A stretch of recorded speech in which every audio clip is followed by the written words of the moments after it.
नमस्कार, BRG news room में आप सभी का स्वागत है। दिन भर की अहम खबरें क्या रही ये देखेंगे इस बुलेटिन में, लेकिन उससे पहले एक नजर डाल लेते हैं आज की सुर्खियों पर। 2 साल बाद आज फिर खुले आंगनवाड़ी और प्री प्राइमरी स्कूल। पहले दिन राज्य मंत्री मनीषाबेन वकील, सांसद रंजनबेन भट्ट समेत के पदाधिकारियों ने बच्चों से की मुलाकात।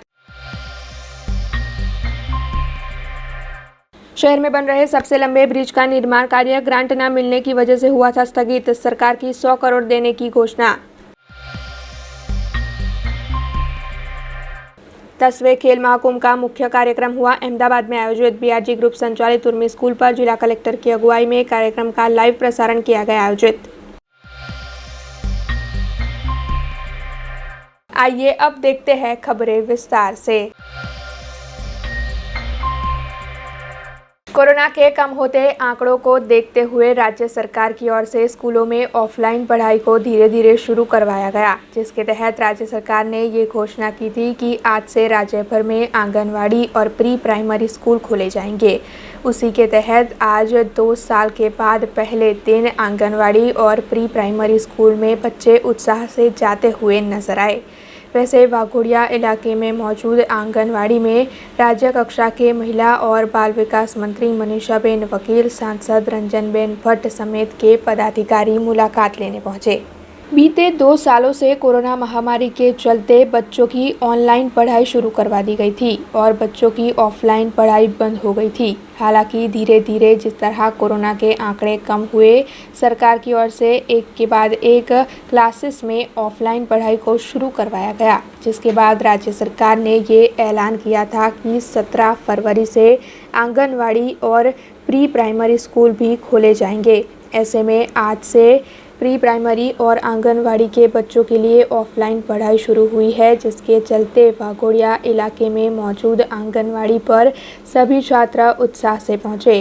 वैसे इस मौके पर राज्य कक्षा के मंत्री मनीषाबेन वकील, सांसद Ranjanben Bhatt, mayor Keyur Rokadia, deputy mayor Nandaben Joshi समेत के कई पदाधिकारी भी पहुंचे और इन सभी की ओर से बच्चों में फ्रूट्स का वितरण किया गया। साथ ही बच्चों को विभिन्न खेल भी इन सभी की ओर से खिलाए गए।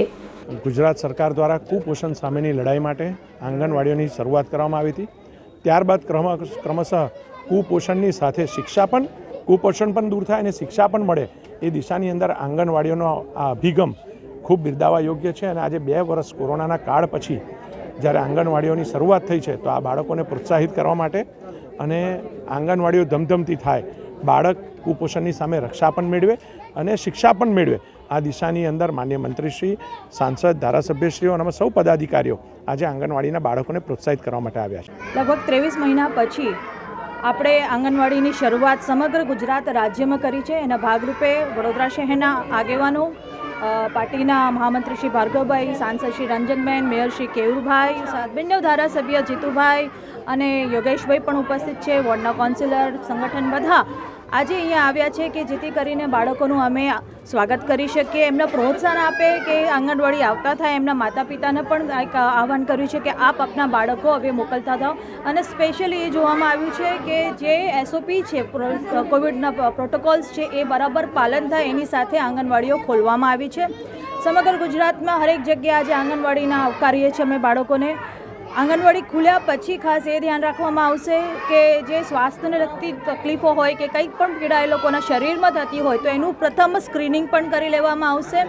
સાથે સાથે પ્રી સ્કૂલ એક્ટિવિટીઝ કે પ્રી સ્કૂલમાં જે એજ્યુકેશન પ્રાપ્ત કરવાનું હોય એના ભાગરૂપે જે પાપા પગલી પ્રોજેક્ટ ગુજરાત રાજ્યમાં લોન્ચ કરવામાં આવ્યું જાન્યુઆરીમાં, એ પણ બધી જ એક્ટિવિટીઝ એટલે પોષણ સાથે એજ્યુકેશન કેવી રીતે આપવું, એક નવી પહેલ જે આ વિભાગ દ્વારા કરવામાં આવી છે એ પણ ટૂંક સમય આવતા અઠવાડિયે અમે શરૂ કરીશું। આજથી ગુજરાત સરકારે આંગણવાડીને ખુલ્લી મૂકી છે। આજથી આંગણવાડીના બાળકો પણ પોતે આંગણવાડીમાં જશે, એ જે જાહેરાત થઈ અને આજે સરકારના મંત્રીશ્રી મનીષાબેન ખાસ ઉપસ્થિત રહ્યા અને આજે અમે બધા જ ઉપસ્થિત રહી અને આ બાળકોને રમાડવાનો એક આનંદ મળ્યો છે, ફ્રૂટ્સ આપવાનો આનંદ મળ્યો છે અને બાળકો જે ખુશખુશાલ છે કોવિડને લીધે આટલા વખતથી બાળકો ઘરમાં રમતા હતા એની જગ્યાએ આંગણવાડીમાં આવીને હવે રમી શકશે, પોતે સાધનોમાં રમશે, રમકડામાં રમશે, ફ્રૂટ્સ ખાવા મળશે અને એની સાથે સાથે આપણું કોઈ કુપોષિત બાળક છે તો એને પોષણયુક્ત બનાવવા માટે પણ આંગણવાડીની બહેનો એ દિશામાં આગળ વધી રહી છે, સરકાર પણ એ દિશામાં આગળ વધી રહી છે.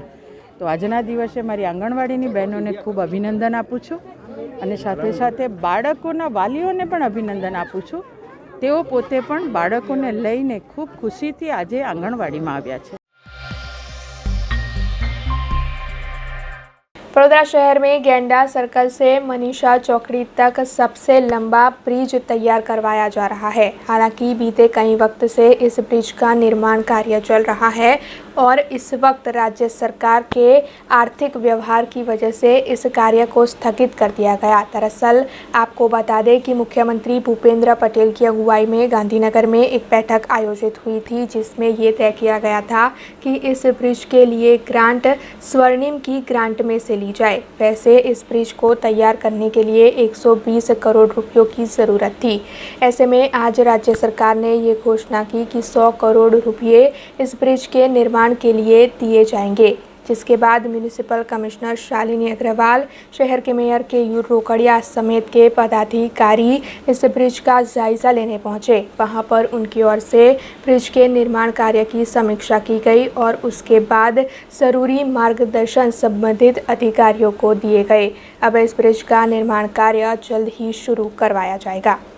2016-17 में वडोदरानी अंदर गुजरातनो सौथी लांबो फ्लायओवर बने તે દિશાની અંદર ગુજરાત સરકારે એક જાહેરાત કરી અને તેના પ્રથમ તબક્કામાં 76 કરોડ ફાળવીને ગુજરાતનો સૌથી લાંબો ફ્લાયઓવર 3.5 કિલોમીટરનો ફ્લાયઓવર વડોદરાની અંદર બનવાનું ચાલુ થયું.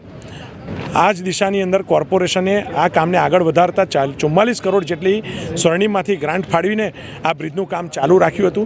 પરંતુ હજુ વધુ 110 કરોડના ખર્ચે જ્યારે બ્રિજ બનવાનો બાકી હોય, અમે રાજ્ય સરકારમાં રજૂઆત કરી.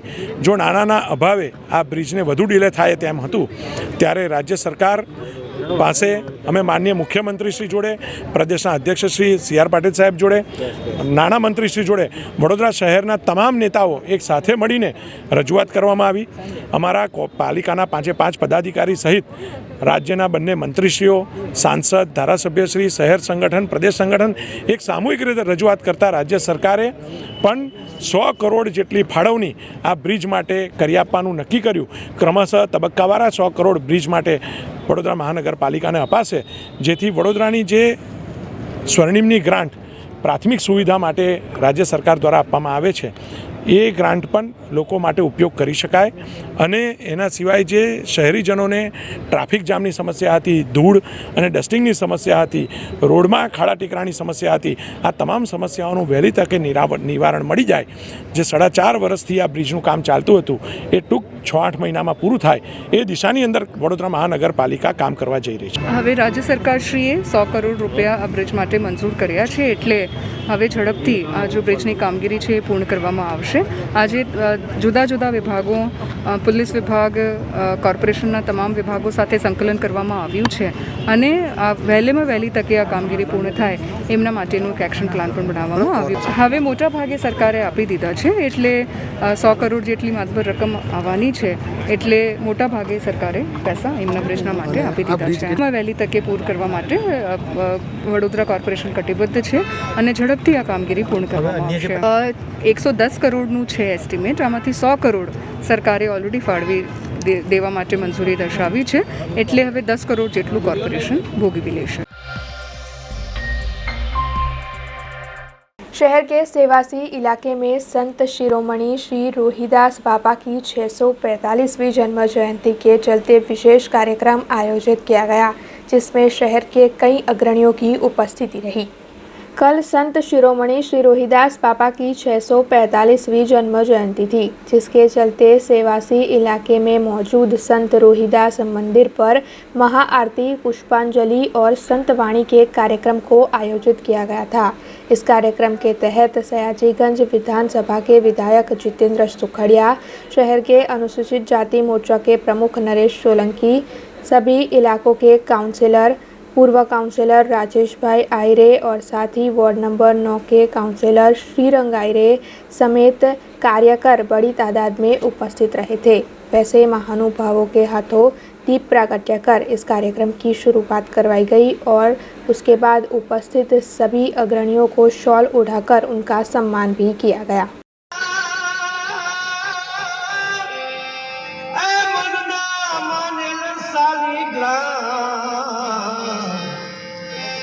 मीराबाई पाछा घेर जाओ, मीराबाई पाछा घेर जाओ।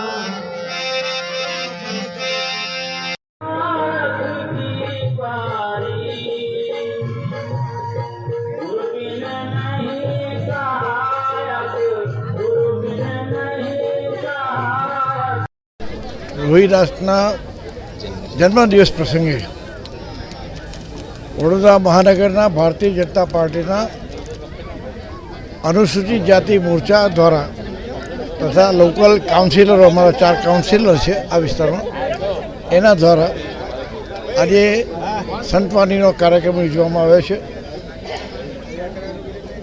ભારતની આધ્યાત્મિક જગતમાં સંતોની મહત્ત્વની ભૂમિકા રહી છે અને તેમાંય દલિત સમાજના ગુરુ એમના સર્વદ્યાસી સર્વસ્પર્શીય માર્ગદર્શનથી આજે સમગ્ર સમાજ આજે ઉત્થાનના માર્ગે છે. આજે ભારત દેશને પણ એક ઋષિતુલ્ય પ્રધાનમંત્રી શ્રી નરેન્દ્ર મોદીના સ્વરૂપમાં મળ્યા છે. આ સંતો અને આજના આપણા પ્રધાનમંત્રી શ્રી નરેન્દ્રભાઈ મોદી આ બંનેની વિચારધારા સમર્થ રાષ્ટ્ર બનાવવા માટે, ભારતને એક સમર્થ રાષ્ટ્ર બનાવવા માટે થઈને દુનિયાના સર્વોચ્ચ શિખરે પહોંચાડવા માટે થઈને એમના ભગીરથ પ્રયાસો રહ્યા છે. સમગ્ર દલિત સમાજ માટે થઈને સંત રોહિદાસ હંમેશા પ્રેરણારૂપ રહ્યા છે ને એનાથી પ્રોત્સાહિત થઈને આજે સમગ્ર દેશનો દલિત સમાજ પોતાનું એક અલગ સ્ટેટસ બનાવી શક્યો છે. જે ખુમારીથી દલિત સમાજ હવે સમાજ જીવનમાં આગળ વધી રહ્યો છે એ અભિનંદનને પાત્ર છે. અને એને પાછળ આ પ્રકારના સંતો કે જેમના આમના સમગ્રતયા વૈચારિક ઉત્થાન, આર્થિક ઉત્થાન, સામાજિક ઉત્થાન એ દ્રષ્ટિએ જે પ્રયત્નશીલ બનીને એમને માર્ગદર્શિત કર્યા છે એના આધાર પર સમગ્ર સમાજ ચાલ્યો. ને જ્યારે દેશને આજે વિશ્વના તમામ દેશોની સરખામણીમાં કોઈ ગતિશીલ નેતૃત્વ પ્રાપ્ત કોઈ દેશને થયું હોય તો હિન્દુસ્તાનને થયું છે, ભારતને થયું છે. તે નરેન્દ્રભાઈ મોદી અને એમની વિચારધારા પણ આ દેશની સાંસ્કૃતિક ધરોહરની સાથે છે. અને તેઓ કહે છે कि पंथ का अंतिम लक्ष्य नहीं है सिंहासन चढ़ते जाना, सब समाज को लिए साथ में आगे है बढ़ते जाना. એટલે સમગ્ર છેડાના જે માનવી છે, જે અલગથી લોકો એને રાખી બાકીના સમાજો જેને અલગથી જોતા હતા એવા બધા જ સમાજો, એ આદિવાસી સમાજ હોય, દલિત સમાજ હોય, આ બધા જ આર્થિક રીતે જે લોકો નબળા હતા એ બધાને ઉપર ઉઠાવવાનો કાર્યક્રમ અત્યારે ભારત સરકાર કરી રહી છે ને નરેન્દ્રભાઈ મોદીના વિચારધારાથી કરી રહી છે. એમાં દીનદયાલ ઉપાધ્યાયનું એકાત્મ માનવવાદના દર્શન થાય છે. એટલે સંત રોહિદાસને પણ હું આજે એમના જન્મદિવસ પ્રસંગે સતસત વંદન કરું છું, નતમસ્તકે વંદન કરું છું અને એમના આશીર્વાદ પણ ચાહું છું કે મારા દેશને, આપણા વિસ્તારને, આપણા વડોદરા શહેરને પણ એમના આશીર્વાદ પ્રાપ્ત થાય. ધન્યવાદ. દેશભરની અંદર જ્યારે સંત રવિદાસની જ્યારે જન્મજયંતિ ઉજવાતી હોય ત્યારે 645મી આ જન્મજયંતિ છે. તમે જુઓ છો કે સવારના દિલ્હીની અંદર દરેક માનનીય વડાપ્રધાન નરેન્દ્રભાઈ પોતે ભજન કીર્તન સાથે આજે સમગ્ર દેશભરની અંદર અલગ અલગ જગ્યા પર આજે એવી જ રીતના અમારા વડોદરા શહેરની અંદર પણ અનુસૂચિત જાતિના અમારા પ્રમુખ શ્રી નરેશભાઈ, એવી જ રીતના શિક્ષણ સમિતિના અમારા શર્મિષ્ઠાબેન, યોગેશભાઈ, મનીષભાઈ, સાથે સાથે સુરેશભાઈ સમગ્ર ટીમ દ્વારા જે અનુસૂચિત જાતિ અમારે ખૂબ એક્ટિવ છે અને ધર્મ સાથે સાથે પોતાના કામદારો સાથે સાથે પોતાના સમાજના લોકો અને અન્ય સાથે બધા જ ધર્મોને એક સાથે રાખી આજે આ જન્મ જયંતિનો ખૂબ ધામધૂમથી દરેક જગ્યા પર ભજન કીર્તન સાથે અલગ અલગ રીતની સેવાઓ આપી અને આજે જન્મજયંતિ ઉજવીએ છીએ। અમે લોકો સૌ લોકોને ખૂબ ખૂબ શુભેચ્છા પાઠવીએ છીએ। વંદે માતરમ, ભારત માતા કી જય, અસ્તુ। मांजलपुर विधानसभा में यूथ कांग्रेस की ओर से आयुर्वेदिक मेडिकल कैंप का आयोजन किया गया। मांजलपुर विधानसभा में यूथ कांग्रेस की ओर से पूर्व अध्यक्ष पार्थ पटेल की अगुवाई में माणेजा इलाके में मौजूद शिवबा नगर में निःशुल्क आयुर्वेदिक मेडिकल कैंप का आयोजन किया गया, जिसमें बड़ी तादाद में लोगों ने उपस्थित रहकर इस कैंप का लाभ लिया। दरअसल कोरोना जैसी महामारी के बीच लोगों की इम्यूनिटी बढ़ाने के लिए और विभिन्न तरह की सेवाओं का लाभ लोगों तक पहुंचाने के लिए यूथ कांग्रेस की ओर से ये मेडिकल कैंप आयोजित किया गया था। शिवबा नगरनी अंदर निःशुल्क मेडिकल चेकअप कैम्पનું આયોજન કરેલ છે। માંજલપુર કોંગ્રેસ સમિતિ દ્વારા આ આયોજન કરવામાં આવ્યું છે।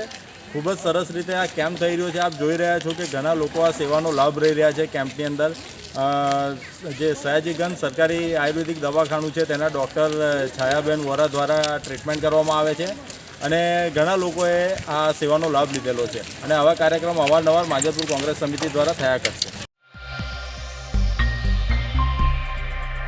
पादरा में ग्रीन पादरा क्लीन पादरा के तहत पालिका की ओर से सड़क पर कचरा फेंकने वाले लोगों पर दंडनीय कार्रवाई की जा रही है। उसी के भाग स्वरूप जब अधिकारी एक व्यापारी को कचरा न फेंकने के बारे में समझा रहे थे, तब व्यापारी और पालिका के अधिकारी के बीच में विवाद उठ खड़ा हुआ। पादरा में ग्रीन पादरा क्लीन पादरा मुहिम को शुरू करवाया गया है, जिसके तहत सड़क पर कचरा फेंकने वाले लोगों पर दंडनीय कार्यवाही की जा रही है।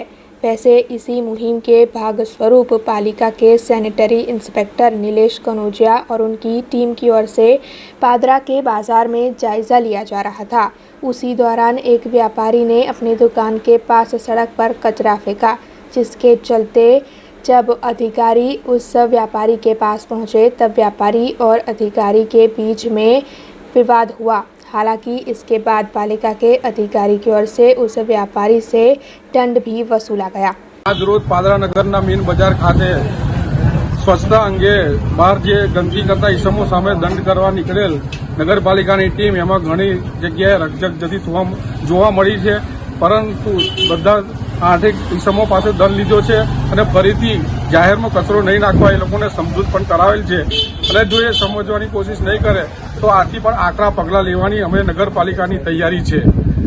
પ્રથમ કક્ષાએ 50 રૂપિયા, પછી 100 રૂપિયામાં 50ના ગુણાંકમાં દંડ વધતો જશે અને કદાચ કોઈ નહીં આપવાના આનાકાની કરે તો રેવન્યુ રાહે અથવા તો એ દુકાન સીલ કરવાની ફરજ કોર્ટ રાહે પણ કાર્યવાહી અમે કરીશું। આજે શું ઘટના બની? આજે ચોકસી બજારમાં જ્યાં અમે અમુક જગ્યાએ સમજાવવા ગયા અને કહેવા ગયા હતા કે જે બાજુનો કચરો આવે છે અમે દંડ નહીં આપીએ, થોડી વાર રહીને આપો, બીજે કચરો પડે છે તેનું કેમ જોતા નથી। થોડી રકઝક પામી છે પણ દંડ બધા પાસે લીધેલો છે। खबरों के बीच वक्त चला एक छोटे से ब्रेक का। ब्रेक के बाद फिर लौटेंगे कुछ और खबरों के साथ। बीआरजी ग्रुप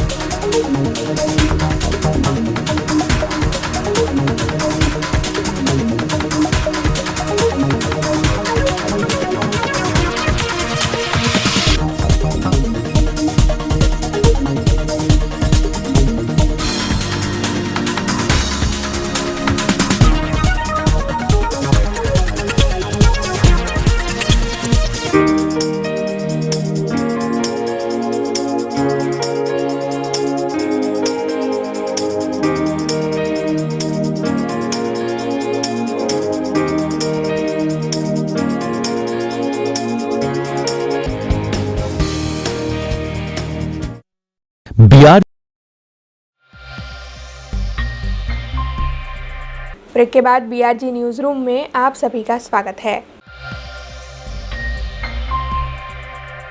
सीएनजी पंप के संचालक बीते कई वक्त से डीलर्स मार्जिन में बढ़ोतरी की मांग कर रहे हैं, लेकिन फिर भी डीलर्स मार्जिन में बढ़ोतरी न होने के चलते राज्य भर में सीएनजी पंप के संचालकों की ओर से आज हड़ताल का ऐलान किया गया है। ऐसे में वडोदरा शहर में भी सीएनजी पंप के संचालकों की ओर से इस हड़ताल को समर्थन दिया जा रहा है, जिसके चलते वडोदरा में आज सीएनजी पंप स्टेशन बंद रहेंगे। सीएनजी डीलर मार्जिन में 1 जुलाई 2019 को 80 पैसे की बढ़ोतरी की गई थी, जिसके बाद बीते 30 महीनों से इस मुद्दे को ध्यान में नहीं लिया गया है, जिसके चलते राज्य के 1200 सीएनजी पंप के संचालकों की ओर से आज दोपहर को 1 से 3 बजे तक सीएनजी पंप बंद रख हड़ताल करने का ऐलान दिया गया है। उसी के तहत वडोदरा शहर में भी सीएनजी पंप को बंद कर दिया गया है, जिसके तहत प्रतापनगर इलाके के सीएनजी पंप के डीलर राज केथवास की ओर से इस पूरे मामले में प्रतिक्रिया दी गई है।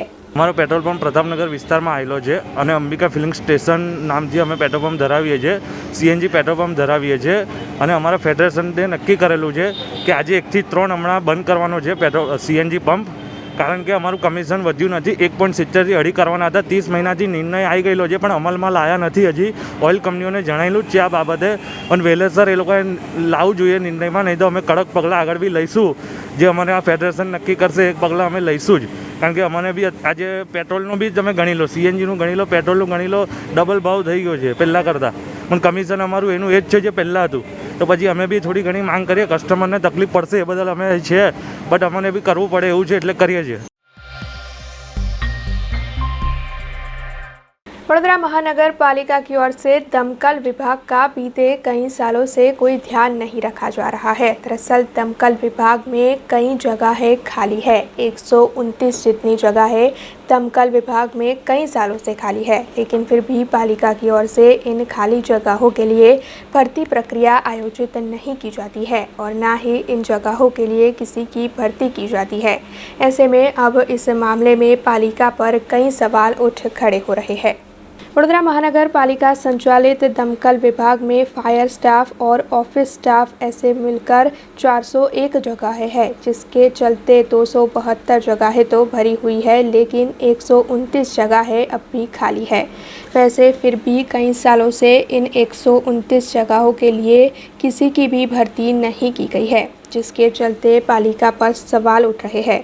वैसे इस मामले में पालिका के स्थायी समिति के चेयरमैन डॉक्टर हितेंद्र पटेल ने बताया है कि जल्द से जल्द टेंडर की प्रक्रिया शुरू करवाई जाएगी और साथ ही भर्ती प्रक्रिया भी की जाएगी। तो वहीं बजट के तहत 3 नए फायर स्टेशन भी शहर में बनाए जाएंगे। इस मामले में स्थायी समिति के चेयरमैन डॉक्टर हितेंद्र पटेल ने प्रतिक्रिया भी दी है। समय आधारित તમામ વિભાગના અંદર એક હેલ્ધી પ્રક્રિયાના માધ્યમથી આરઆરને ધ્યાને રાખીને ભરતી પ્રક્રિયા થતી હોય છે। હાલમાં જે પ્રકારે ફાયર સ્ટેશનના જે જવાનો છે એમણે ક્યાંક ને ક્યાંક બેસવાની અથવા રહેવાની તકલીફના આધારે અમે છેલ્લા ઘણા વખતથી એક કસરતના માધ્યમથી એક નક્કી કર્યું છે કે યોગ્ય જગ્યા ઉપર ફાયર બ્રિગેડ બનાવવામાં આવે ને ફાયર સ્ટેશન બનાવે, એમને રહેવાની પણ વ્યવસ્થા હોય અને જે પ્રકારે જરૂર છે શહેરને એ પ્રકારે કામગીરી પણ કરી રહ્યા છે અને જે ખૂટતી વાત છે એ પૂરી કરીશું। આ માધ્યમ ઉપર જે પણ વાત આવી છે હું બિલકુલ નકારું છું। જે પણ સંસ્થાના વડા છે એના માધ્યમથી મહેકમને પણ ધ્યાને રાખીને આરઆર મુજબ અમે કામ કરીએ છીએ। वैसे शहर के दमकल विभाग में भर्ती प्रक्रिया तो आयोजित नहीं ही हो रही है, लेकिन साथ ही शहर में फायर स्टेशन बनाने की ज़रूरत भी है। दरअसल वडोदरा शहर में 23 लाख की बस्ती के सामने फायर स्टेशन काफ़ी कम है। ऐसे में विपक्षी नेता अमीबेन रावत की ओर से इस मामले में आवाज़ उठाई गई है। विपक्षी नेता अमीबेन रावत का इस पूरे मामले में क्या कहना है, आइए सुनते हैं। વડોદરા મહાનગર સેવા સદનમાં તમામ સર્વિસીસમાં 36% સ્ટાફ ઓછી ભરતી થયેલી છે એપ્રુવડ કરતાં, ને તેમ છતાં જે ગવર્મેન્ટના નોર્મ્સ છે એ પ્રમાણે 51% બજેટ તો મહેકમમાં ખર્ચો થાય જ છે। દેટ મીન્સ જે સ્ટાફ છે આપણે એ સ્ટાફ રિક્રુટ કરીએ તો આપણી પાસે બજેટરી પ્રોવિઝન ઓછું પડે। વાત ફાયર સ્ટેશનની છે, ખૂબ અગત્યની સર્વિસીસ છે ને પર્ટિક્યુલરલી જ્યારે બરોડાની આસપાસ આટલી બધી ઇન્ડસ્ટ્રીઝ છે ત્યારે ત્યાં બી હોનારત થાય ત્યારે વડોદરાએ ફાયરની સર્વિસીસ સફાઈસ કરવી પડતી હોય છે। ઇન્ડસ્ટ્રી પોતાનું તો રાખે પણ સાથે વડોદરા કોર્પોરેશનની બી નૈતિક જવાબદારી છે અને બંધારણીય જવાબદારી છે કે ત્યાં બી આપણે ફાયર સર્વિસ પ્રોવાઈડ કરવી પડે। એક બાજુ શહેરનો વિસ્તાર વધ્યો છે, ઇમરજન્સીમાં ફાયર ટેન્ડરનો રિસ્પોન્સ ટાઈમ ઘટાડવો હોય તો અલગ અલગ જગ્યાએ ફાયર સ્ટેશન ઊભા કરવા પડે. પણ હાલ જોશો તે જે શહેરનું મધ્યનું મુખ્ય ફાયર સ્ટેશન હતું એ ડિમોલિશ કરે બી લગભગ 4 વર્ષ થવા આવ્યા, આજ દિન સુધી એ બી બન્યું નથી. પહેલાંની સર્વિસ એવી હતી કે શહેરની મધ્યમાં ફાયર સ્ટેશન હતું, ઉપર ફાયરનો સ્ટાફ રહેતો હતો, જેથી કરીને 24 કલાક ડ્યુટી પર હોય કે ના હોય, કોઈ બી ઇમરજન્સી આવે ને બેલ વાગે તો તાત્કાલિક સ્ટાફ સર્વિસ આપી શકતું હતું. પણ હવે સ્ટાફ ક્વાર્ટર્સ દૂર દૂર છે, લોકો આવીને તાપમાં ફાયરનો સ્ટાફ તાપમાં બેસી રહે અને બાય ધ ટાઈમ ત્યાં એકચ્યુઅલ કોઈ કોલ આવે એ લોકો થાકી ગયેલા હોતા હોય છે અને એમના ઘરો બી એટલા દૂર હોય છે કે ઇમરજન્સીમાં રિસ્પોન્સમાં આવવા માટે બી એ લોકોને ખાસો ટાઈમ જોઈએ. તાત્કાલિક ધોરણે મુખ્ય ફાયર સ્ટેશન અને જે ઓરિજિનલી હતું એ રીતે ઉપર એમના ક્વાર્ટર્સ સાથે બને તો શહેરની મધ્ય જ્યાં ગીચ વિસ્તાર હોય છે ત્યાં બહુ હેલ્પફુલ રહેશે. પણ કોર્પોરેશને આ બાબતનું કોઈ પ્લાનિંગ કે આયોજન કર્યું હોય એવું દેખાતું નથી. 2 વર્ષ પહેલાં જ્યારે પૂરની પરિસ્થિતિનું નિર્માણ થયું હતું, ઉપર કોમ્પ્યુટરની ઉપર છત્રી રાખીને ફાયરનો સ્ટાફ કામ કરતો હતો, નીચે બી પાણી હતું ને એવી પરિસ્થિતિમાં જો ફાયરનો સ્ટાફ કામ કરતો હોય તો આપ સમજી શકો છો કે એ સર્વિસીસ કેટલી અગત્યની હોય ને એ વખતે એ લોકો પાસે પ્રોપર ઓફિસ અને કમાન્ડ સેન્ટર ના હોય તો એ લોકોને ઓપરેશનમાં કેટલી તકલીફ પડે. વડોદરા મહાનગર સેવા સદનમાં તાત્કાલિક અલગ અલગ ઠેકાણે જે ફાયર સ્ટેશન બનાવવાના હોય એનું પ્રોવિઝન કરીને બનાવવા જોઈએ અને ફાયર સર્વિસીસનો જે સ્ટાફ છે એ સ્ટાફની રિક્રુટમેન્ટ અત્યારે કંઈક 237 મંજૂર પોસ્ટ કરતાં ઓછી ભરતી થઈ છે, એ તમામ ભરતી તાત્કાલિક થવી જોઈએ અને જે કોન્ટ્રાક્ચ્યુઅલ સ્ટાફ છે એને રેગ્યુલરાઇઝ કરી અને એ લોકોના કામને ઓનર કરવાની જરૂર છે. કારણ કે જ્યારે એ લોકો કામ કરે છે પોતાના જીવ પર ખેલીને કામ કરતા હોય છે તો એ લોકોને कोई भी जातનું शोषण फायरना स्टाफનું થવું भी ना જોઈએ. એ લોકોને રેગ્યુલર જે કોન્ટ્રાક્ચ્યુઅલ હોય એમને भी रेगुलराइज करवा જોઈએ. वैसे पालिका की ओर से दमकल विभाग में ये जो भर्ती प्रक्रिया नहीं की जा रही है और साथ ही शहर में ये जो फायर स्टेशन की ज़रूरत है ये आखिरकार कब बनेंगे और कब भर्ती प्रक्रिया आयोजित होगी, इस मामले में लोगों के मन में सवाल बना हुआ है और पालिका कब इस पूरे मामले पर कदम उठाती है ये अब देखने लायक होगा. शहर के प्रतापनगर इलाके में वुडा के BSUP के आवास मौजूद है, जहां के निवासी बीते कई वक्त से कचरे के साम्राज्य के बीच रह रहे हैं और साथ ही ड्रेनेज की समस्या भी इन निवासियों को काफ़ी परेशान कर रही है. दरअसल इन दृश्यों में वहां के निवासियों की परेशानी आपको साफ दिखाई भी पड़ रही होगी. वैसे इन्हीं परेशानियों के बीच आज वहां पर एक घर में शादी का आयोजन हुआ और इन दिक्कतों के बीच ही वहां पर शादी जैसे आयोजन को भी संपन्न करवाना पड़ा, जिसके चलते BSUP के निवासी जिनके घर पे बेटी की शादी थी उनकी ओर से ऐसी दिक्कतों के बीच उनकी बेटी की शादी करवाने की मजबूरी को साझा करते हुए पालिका जल्द से जल्द उनके लिए कोई कदम उठाए ऐसी मांग की गई.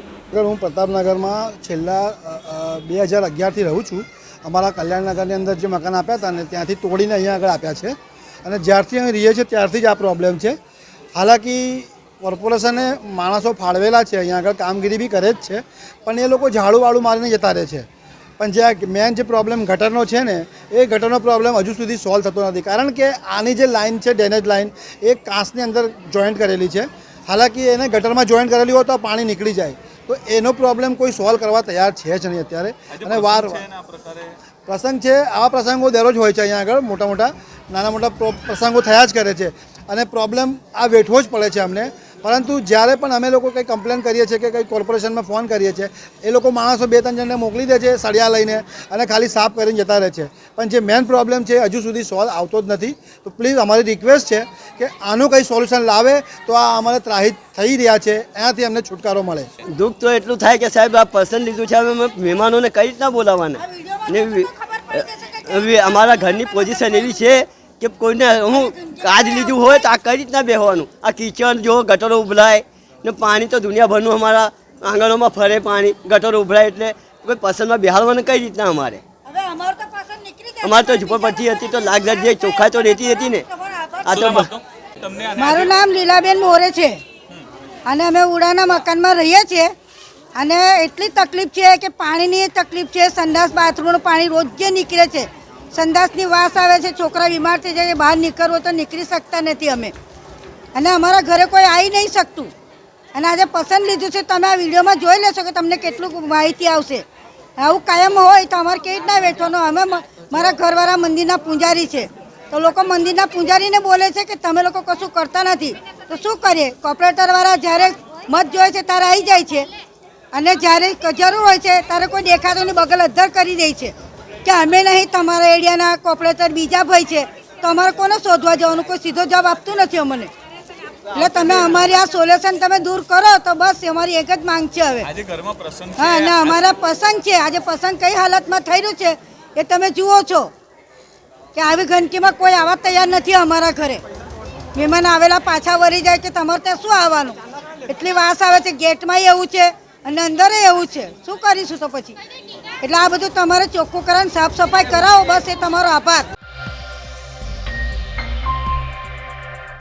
सूरत के कामरेज से कुछ दिनों पहले एक घटना सामने आई थी जिसमें एक लड़की का बेरहमी से कत्ल कर दिया गया था। वैसे इसी घटना के चलते जगह जगह पर कई लोगों की ओर से आरोपी लड़के को सख्त से सख्त सज़ा सुनाई जाने की मांग की जा रही है। ऐसे में नर्मदा में भी आम आदमी पार्टी की ओर से इस मामले में जिला कलेक्टर को आवेदन पत्र दिया गया और साथ ही जल्द से जल्द आरोपी को कड़ी कार्रवाई कर सज़ा सुनाने की मांग की गई। આજરોજ અમે નર્મદા જિલ્લા કલેક્ટર કચેરીએ આવેદનપત્ર આપ્યું છે અને તેની અંદર જે સુરત જિલ્લાની અંદર કામરેજમાં જે કૃષ્ણા વેકરિયા નામની દીકરી સાથે જે કરપીણ હત્યા થઈ છે જાહેરની અંદર, તેને અમે સખત શબ્દોમાં વખોડીએ છીએ. તેમજ જે બેટી બચાવો બેટી પઢાઓના જે નારાઓ સાથે જે ગુજરાત સરકારની જે અભિયાન છે તે પણ સતત નિષ્ફળ નીવડે છે અને જે નારી સંરક્ષણની જે વાતો છે તે પણ ગુજરાત સરકાર સતત અને સતત નિષ્ફળ નીવડી રહી છે. તો તે કાયદો અને વ્યવસ્થા જે ગુજરાતની અંદર કથળી રહ્યું છે તે સુધરવું જોઈએ અને જે મર્ડર અને જે આવા કેસો છે તે ગુજરાતની અંદર સુરત ટોપ પર છે અને અમદાવાદ બળાત્કારના કેસોની અંદર ટોપ પર છે.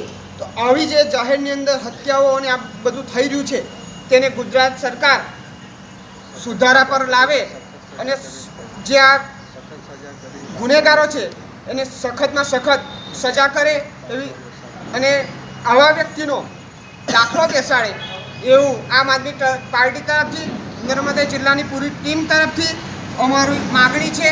અસ્તુ જય હિન્દ.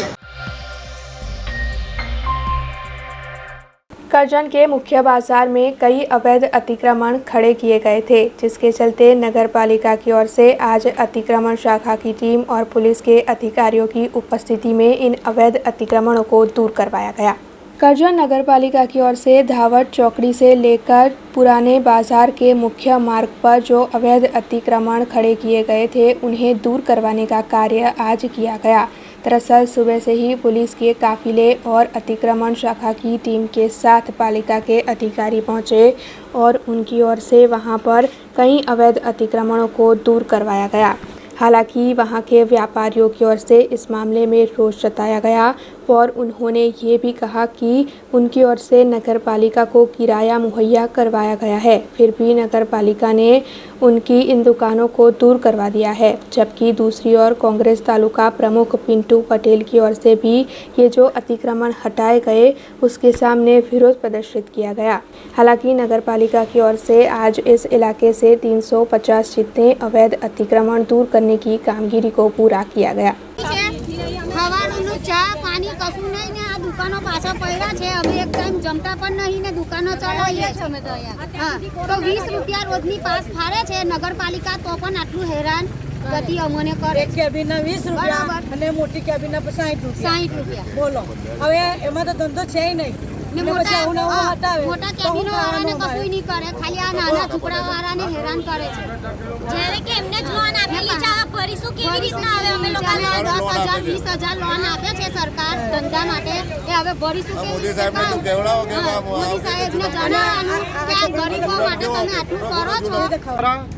અહીં આગળ દબાણ હટાવવામાં આવે છે, પણ દબાણ ખાલી આ એ લોકો એમના સોદાઓ માટે હટાવે છે અને એમના મરતિયાઓ ભેગા થઈને જે રીતના વહીવટીદારી કરવાનું છે એના માટે હટાવે છે. લોકોની રોજગારી 27 વર્ષથી અહીંયા આગળ કોરોનાની અંદર જે તકલીફ પડી છે આ લોકોને ધંધાકીય એ લોકોને દેખાતું નથી અને એમનો માલ શેકવા જે પૈસા લેવડ દેવડ માટે આ લોકો જે ધંધો કરી રહ્યા છે આ જ કેબિનો 15 દિવસ પાછા મેકાશે અને એ જ પૈસા લઈને એ લોકો મેકશે અહીંયા.